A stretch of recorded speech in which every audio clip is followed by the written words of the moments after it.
आपण काल मार्कोनिकॉफ आणि अँटी मार्कोनिकॉफ रूल बघितला होता. कोणता बघितला होता? Markovnikov and anti Markovnikov rule बघितला होता. लक्ष द्या. आता मार्कोनिकॉफ रूल म्हणजे दोन प्रकारचे सिस्टमॅटिक अरेंजमेंट असते. Number first, asymmetric alkyne when react with asymmetric reagent. Asymmetric alkyne ज्या वेळेस असिमेट्रिक रिएजंट सोबत रिएक्ट होतो त्यावेळेस the negative part of the asymmetric reagent is goes to that carbon atom which containing less number of hydrogen atom. काल झालं होतं एवढं. यांनी कालची व्हिडिओ डिस्कस किंवा बघितले असतील त्यांना ते समजलं असेल काय. आज कंटिन्यू करून बघा. आता असिमेट्रिक मीन्स व्हॉट कोण सांगते? फक्त हात वरती करा. मराठी, उर्दू, हिंदी, तामिळ कोण चालते? What is mean bye asymmetric? Asymmetric means what? सांग.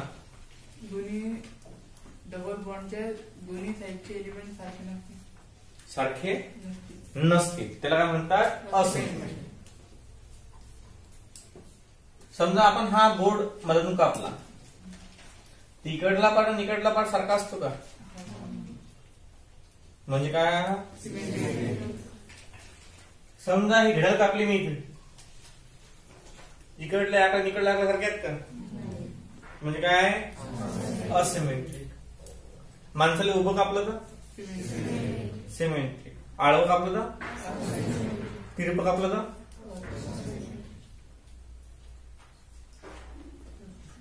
समजा पान आहे पिंपळाचं, मधून कापलं तर आळवं. समजलं ना? असिमेट्रिक सिमेट्रिक कशाला म्हणतात? तर सिमेट्रिक म्हणजे काय होते? दोन्ही साईड सारखे.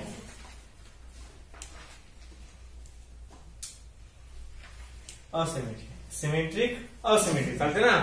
बघा अशा प्रकारे असिमेट्रिक एक रिएजंट असतं. आता असिमेट्रिक रिएजंट म्हणजे कोणकोणते आहेत? HBr, HI, HCl, अजून कोणकोणते आहेत ते? HNO3, H2SO4 हे असिमेट्रिक रिएजंट आहेत. सिमेट्रिक रिएजंट कोणते आहेत? मला फक्त एवढं सांगा की कालचे व्हिडिओ कोण पाहिला? कालचा परवाचा 2 दिवस म्हणजे परवाचा आणि तेरवाचा. काल सुट्टीत ना? परवाचा आणि तेरवाचा व्हिडिओ कोण पाहिला? जर टाकला ग्रुपवर कोण कोण आहे? ग्रुपवर कोण कोण आहे? याच्यापैकी कोण कोण पाहिला नाही? हात वरती करावा.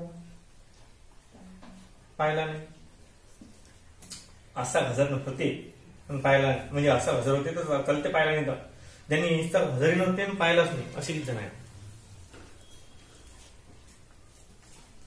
1 2 3 4 आले किती वेळ? 7 8. बरं ठीक आहे. पाहून घे जातो. युट्यूबवर आहे, लिंक पाठवतो मी. जे ऍड करायचे आहेत नंबर ते ऍड करायला सांगतो मी, ते ऍड करून घे जा. युट्यूबवर पुढे व्हिडिओ आहेतच याचे. आता अजूनही चालूच करून आले, अजून चालूच आहे व्हिडिओ. बरोबर ना? बघा आता आपण अँटी मार्कोनिकॉफ आणि मार्कोनिकॉफ बघितला. अँटी मार्कोनिकॉफ म्हणजे काय होते की ज्या वेळेस असिमेट्रिक अल्कीन. आता असिमेट्रिक अल्कीन आपण काल घेतला होता CH3 CH double bond CH2. हा झाला प्रोपीन. हा काय आहे? Propene. When propene react with HBr that is asymmetric reagent. हा काय आहे? आता हा असिमेट्रिक कोण आहे? जर डबल बॉन्ड पासून कापला गेले तर इकडला ऍटम आणि इकडला ऍटम सारखा येते काय? दोन्ही इकडले ऍटम सारखे आले तर सिमेट्रिक, दोन्ही इकडले सारखे नाही आले तर asymmetric. When asymmetric alkene react with asymmetric reagent आहे काय? इकडला ऍटम आणि इकडला ऍटम सारखा आहे काय? म्हणजे हा असिमेट्रिक आहे. काय हा? When asymmetric alkene react with asymmetric reagent then.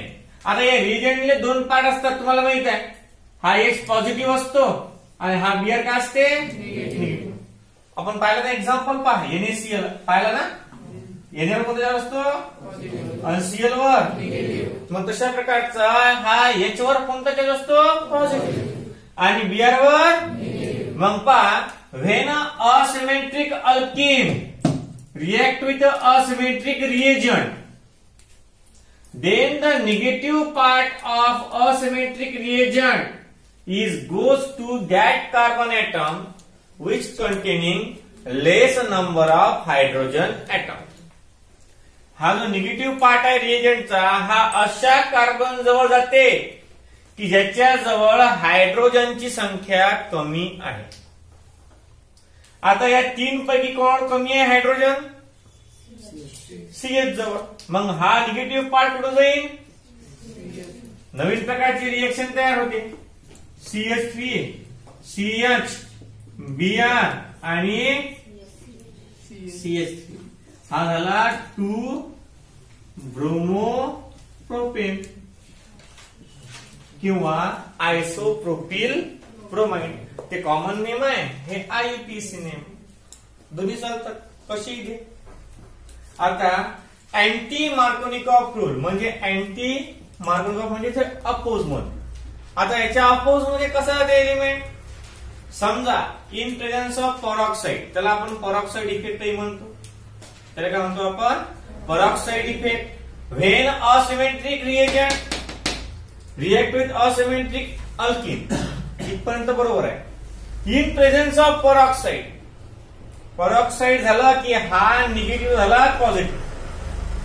When asymmetric reagent react with asymmetric alkyne in presence of peroxide, then the positive part of that reagent goes to that carbon atom which containing less number of hydrogen atom. peroxide present मध्ये असलं इथं म्हणजे positive atom जाते, जर इथं काहीच नसलं तर निगेटिव्ह एटम जाते. आता इथला पॉझिटिव्ह एटम कोणता आहे? हायड्रोजन. निगेटिव्ह एटम कोणता आहे? ब्रोमीन म्हणजे Br. म्हणजे अशा प्रकारची सिस्टमॅटिक अरेंजमेंट असते. याला आपण मार्कोनिकॉफ आणि अँटी मार्कोनिकॉफ रूल म्हणतो. काय म्हणतो? मार्कोनिकॉफ आणि अँटी मार्कोनिकॉफ. हे आपण कालच्या लेक्चर मध्ये म्हणजे परवाच्या लेक्चर मध्ये बघितलं होतं. इथपर्यंत आपलं झालं होतं. यालाच आपण अँटी मार्कोनिकॉफ रूल म्हणतो. अजून यालाच आपण काय म्हणतो? मायोखराश इफेक्ट म्हणतो. यालाच आपण परऑक्साइड इफेक्ट सुद्धा म्हणतो. आता तुमच्या बोर्डच्या पुस्तकामधला नंतरचा पार्ट आहे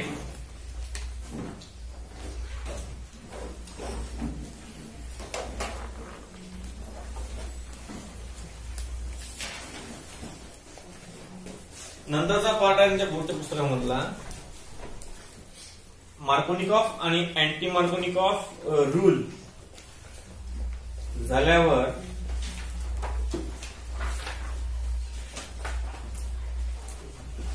पेज नंबर किती झालं आपल्याकडे?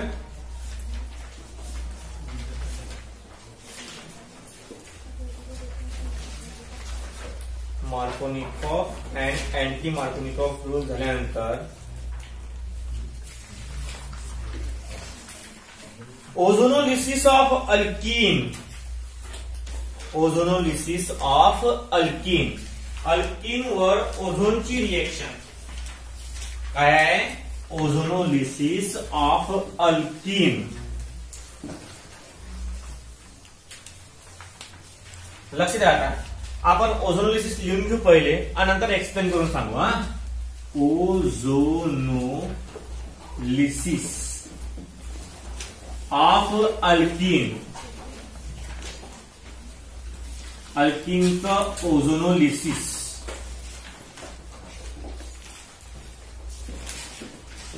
व्हेन अल्कीन स्टेटमेंट लिहून घ्या पहिले. When alkyne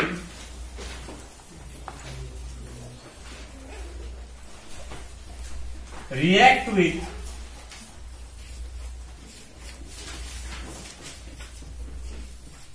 ozone in presence of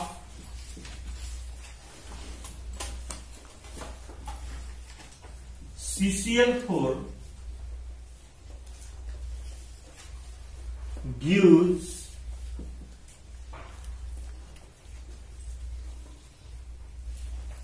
alkene ozonoid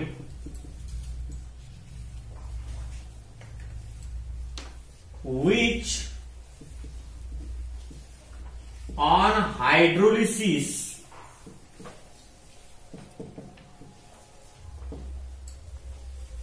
gives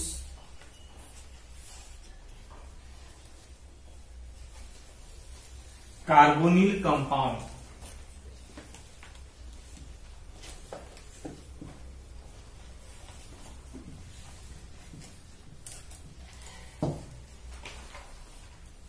reaction आहे सी हा C in presence of O3 and CCl4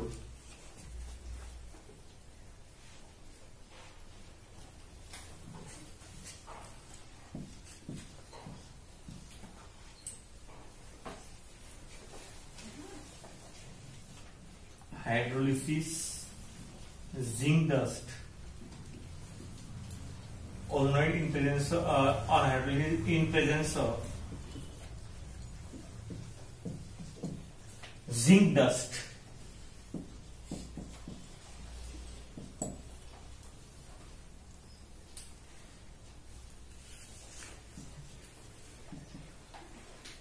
gives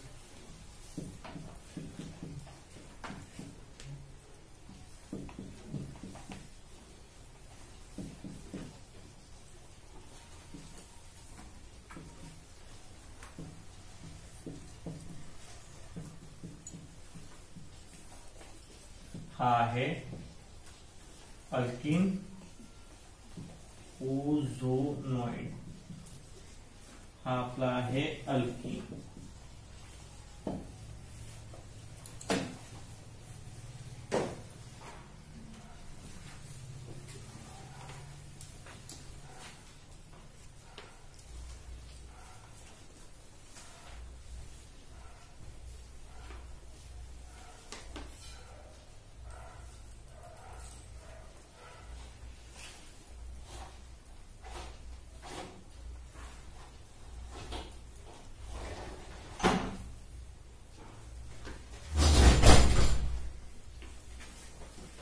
लक्ष द्या आता काय म्हणणं आहे यांचं पा ओझोनोलिसिस. आता ओझोन तुम्हाला माहित आहे, ओझोनची लेअर ही माहिती आहे तुम्हाला. तुम्ही 5व्या वर्गापासून सायन्सच्या पुस्तकामध्ये ओझोन ओझोन खूप वेळा नाव ऐकलं असेल. ओझोन म्हणजे काय होते? ओझोन म्हणजे बेस्ट ऑक्सिडायझिंग एजंट आहे. का बरं? It contain a maximum number of oxygen in it. आपल्या केमिस्ट्रीच्या भाषेमध्ये आपण त्याला काय म्हणतो? आपण म्हणतो it is a good oxidising agent. Ozonolysis हा काय करते? ओझोन हा ऑक्सिडाइज करते. कशाला ऑक्सिडाइज करते? हा the ultraviolet rays that coming from sun त्याला ऑक्सिडाइज करून नॉर्मल कंडिशन मध्ये खाली सोडतो. मग त्याच्याला ऑक्सिडेशन होते. काय होते? ऑक्सिडेशन. पण ओझोनची लेअर जी आहे ती जर नष्ट झाली तर माणसाला कॅन्सर वगैरे होते, स्किन कॅन्सर वगैरे येतो ना, असं लोक म्हणतात. त्याच्या मागचं कारण काय आहे की सूर्यापासून निघणारे अल्ट्राव्हायलेट लाईट जे आहेत त्या अल्ट्राव्हायलेट लाईटची फ्रिक्वेन्सी एवढी जास्त असते की ते माणसाच्या शरीरावर अफेक्ट करते. त्या फ्रिक्वेन्सीला थोडस पोकळ करण्यासाठी त्या फ्रिक्वेन्सीवर ओझोन काय करते? एक ओझोनची लेअर, ते ओझोनची लेअर काय करते? ओझोनची लेअर त्याच्यावर अटॅक करते आणि ऑक्सिडाइज करते त्याला. आता एखाद्या वस्तू समजा ऑक्सिडाइज झाली, समजा आता एखाद्या लोखंडाची जे एखाद्या छडी आहे ते लोखंडाची छडी आपण बाहेर ठेवली वातावरणात, त्याच्यावर जंग चढते की नाही? जंग म्हणजे जंग चढते म्हणजे काय होते? ऑक्सिडेशन होते. काय होते? ऑक्सिडेशन होते ना. फेरस ऑक्साईड तयार होते ना. फेरस ऑक्साईड म्हणजे काय होते? जंग. आणि ते लवकरात लवकर तुटते तो लोखंड जास्त जर जंग झाला. मग तशा प्रकारे एखाद्या सब्जेक्टवर जर आपण ऑक्सिडेशन केलं तर त्याची तीव्रता कमी होते. त्याच्यामध्ये बॉन्ड जे आहेत ते बॉन्ड काय होतात, ब्रेक होतात. आता सूर्याजवळून निघणारे अतिनील किरण जे आहेत ते अतिनील किरण खूप टेंडन्सी, खूप फ्रिक्वेन्सीचे आहे की जी जर फ्रिक्वेन्सी माणसाच्या शरीरावर आढळली तर माणसाला स्किन कॅन्सर होऊ शकतो, माणसं निळे पडू शकतात. मग काय केलं यांनी की त्या ओझोनची लेअर जी आहे ते ओझोनची लेअर काय करते, त्यांना करोजन करते. कशाला, त्या अतिनील किरणांना, ultraviolet rays that are affect for the human body आणि that oxidise with the help of ozone layer. Ozone लेअरच्या माध्यमातून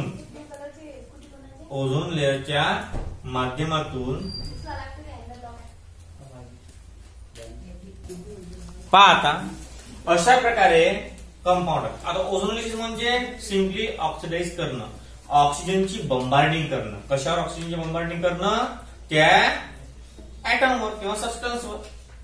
मग आता तशाच प्रकारे काय आहे, आपला अल्किन आहे. ज्याप्रमाणे तिथं सूर्यप्रकाश होता त्याप्रमाणे काय आहे, alkene. It is a substance. आता या सबस्टन्सवर आपण ओझोनचा फॉर्म्युला काय आहे, O3. लक्षात ठेवला, ओझोनचा फॉर्म्युला काय आहे, O3. आता O3 कसं झाला तयार, कारण आपल्या व्हॅलेन्सी किती आहे कायची, ऑक्सिजनची. ऑक्सिजनची व्हॅलेन्सी किती आहे, 2. मग आता समजा 3 ओझोन दिले आपण, 1, 2 आणि 3. याची व्हॅलेन्सी 2, याची व्हॅलेन्सी 2.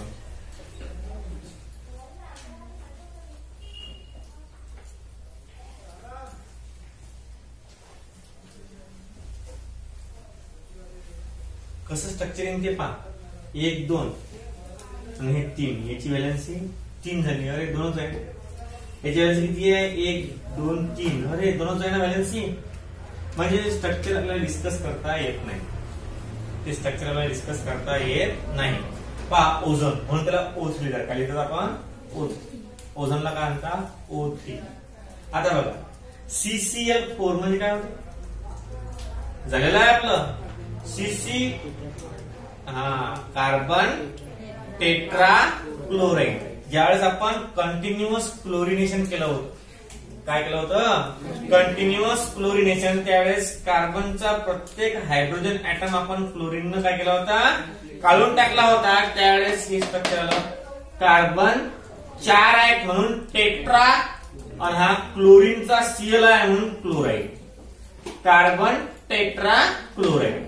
पहा व्हेन अल्किन वर म्हणजे काय होते, अनसॅच्युरेटेड हायड्रोकार्बन. काय होते, unsaturated hydrocarbon containing carbon carbon double bond. Containing carbon carbon double bond is called as alkene. When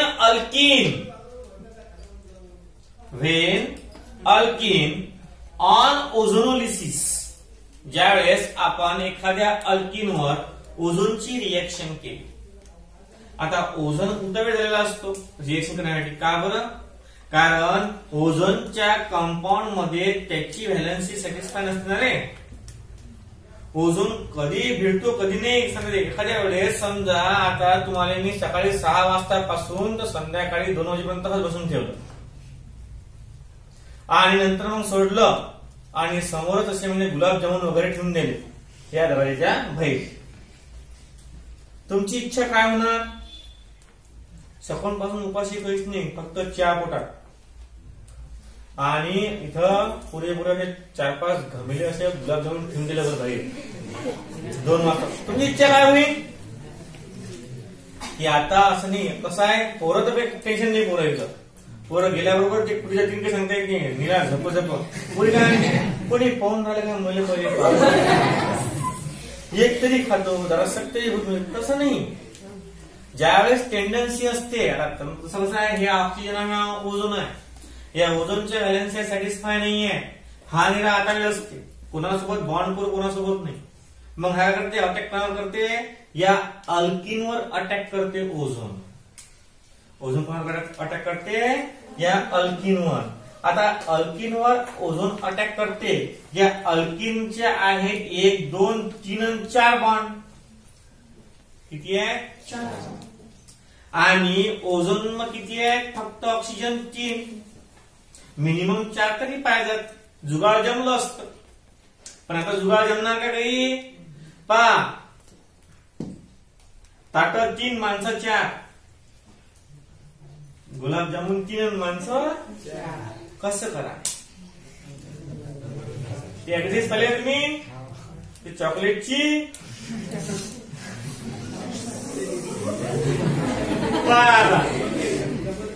alkene 1, 2, 3 आणि 4 ओझोनची रिएक्शन.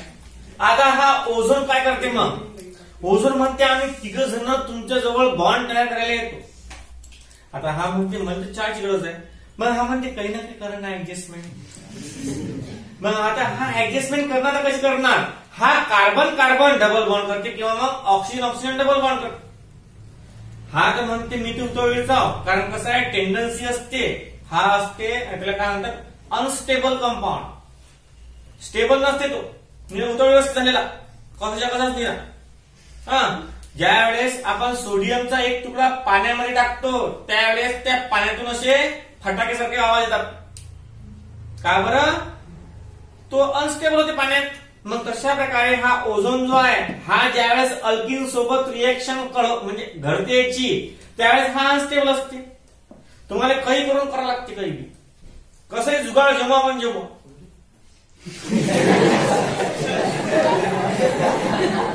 सिंपलची गोष्ट आहे.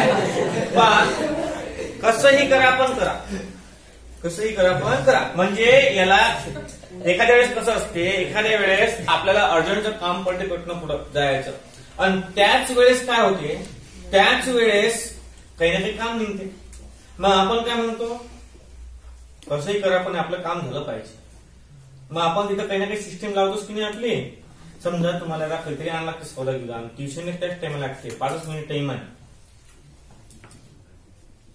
तुम्ही काय म्हणता? एका मित्रावर पैसे जो लहान आहे, हा हे की तू घरी आणून एवढं मला ट्युशन जा.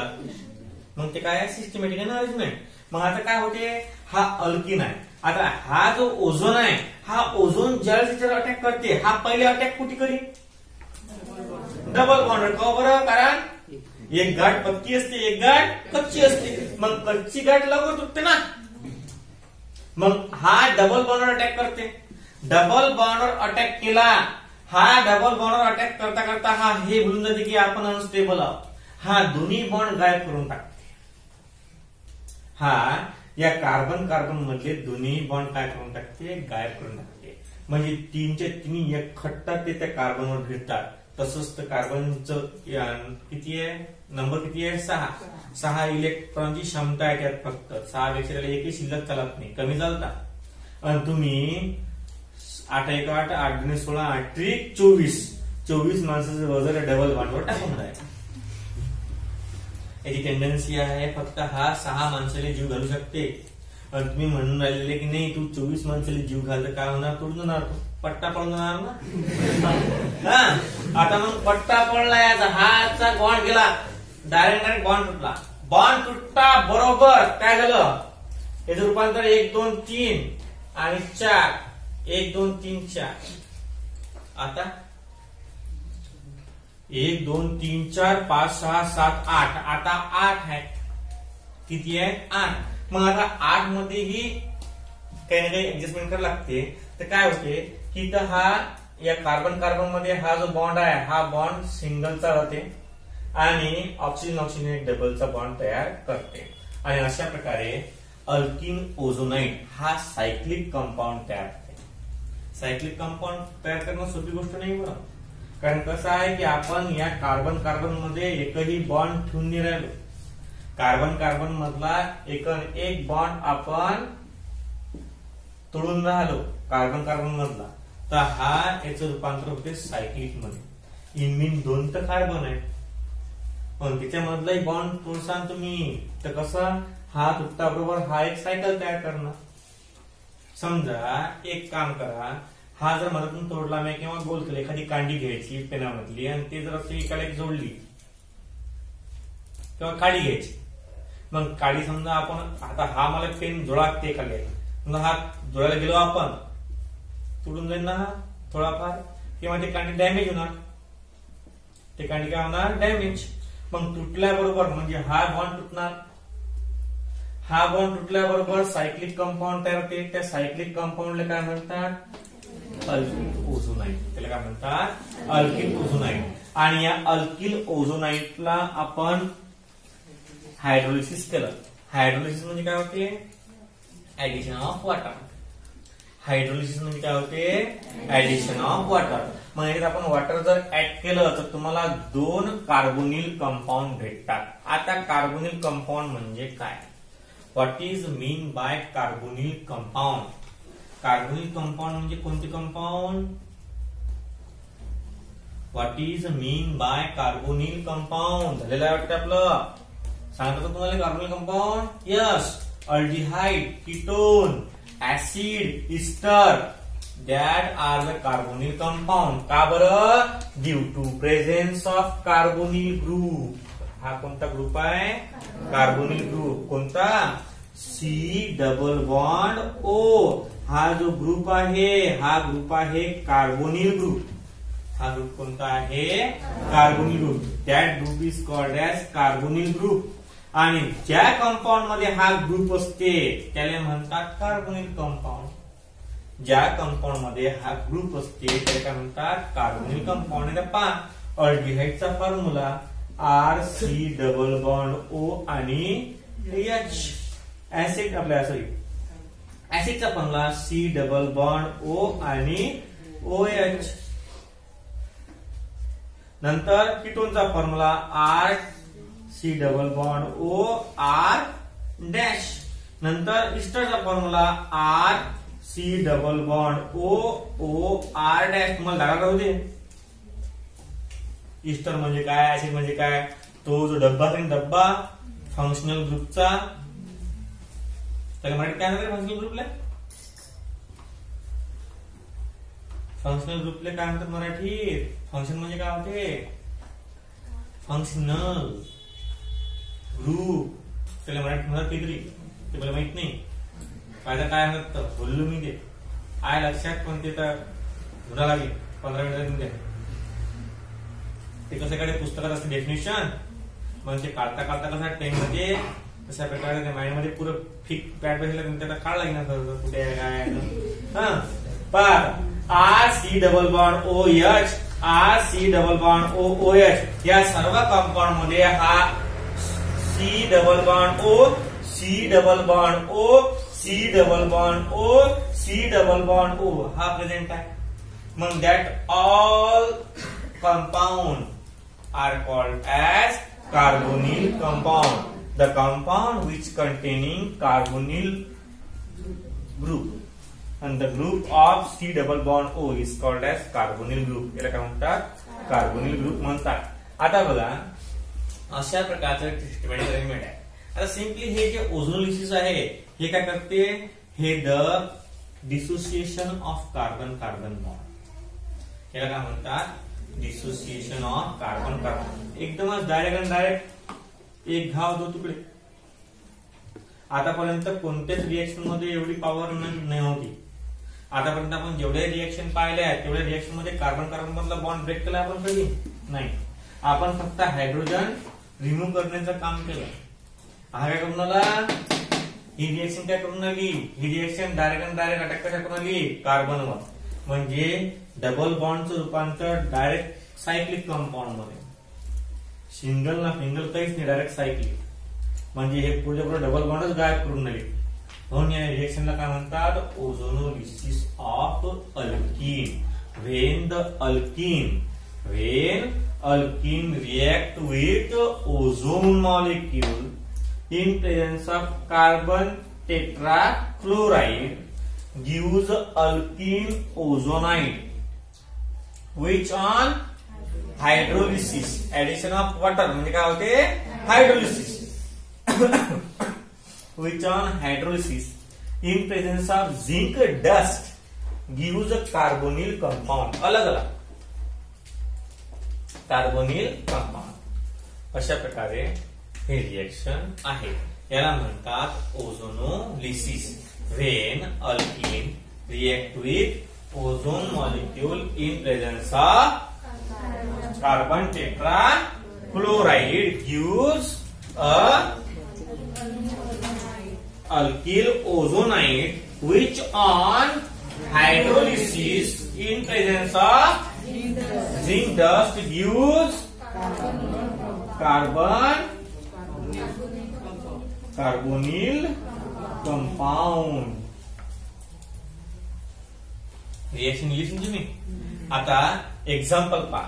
हे ज्या व्हॅलेन्सीज आहेत त्या व्हॅलेन्सीज पण का रे एक काम सांगा मला या की हा जो ओझोनाइड आहे या ओझोनाइडच्या व्हॅलेन्सचा कम्प्लीट आहे काय मध्ये या कार्बनचे बटन नाही राहिले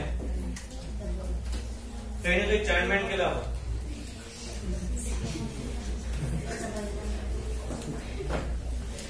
हा कान द्यायचे कान येते असे म्हणजे हायड्रोजन कुठे गेले मग येतील ते हायड्रोजन हे कान राहतील द्यायचे. हा पहा आता काय सांगा बरं. H C H double bond C H आणि एच हा कोणता कंपाऊंड आहे बा. कोणता अल्कीन आहे. इथिन. काय आहे कार्बन इथिन आहे तो दोन आहेत कार्बन म्हणून डबल बॉन्ड आहे म्हणजे ई आणि ओझोनचा फॉर्म्युला काय आहे आणि कार्बन टेट्राक्लोराइडचा. बर आता हा ओझोनाइडचा फॉर्म्युला असा आहे कान कान एक एच एक एच एक एच एक एच हा झाला इथिन ओझोनाइड आणि H2O झिंक डस्ट नंतर काय भेटते रे HC double bond O single bond H नंतर प्लस HCH हा काय झाला कंपाऊंड कोणता आहे हा याला म्हणतात फॉर्मॅल्डिहाइड. अल्डिहाइडचा नंबर 1 चा कंपाऊंड आहे. अल्डिहाइडचा नंबर फर्स्ट फॉर्मॅल्डिहाइड. का बरं फॉर्मॅल्डिहाइड म्हणाले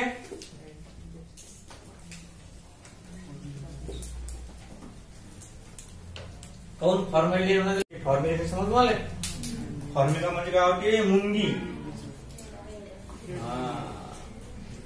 ग्रीक वर्ड मध्ये काय म्हटले फॉर्मिक ऍसिड. त्या फॉर्मिक ऍसिड पासून काय तयार झालं फॉर्मॅल्डिहाइड म्हणजे नंबर 1 नंबरचा अल्डिहाइड आहे तो त्याच्यात कार्बनची संख्या 1 असते. आपण असं लिहू शकतो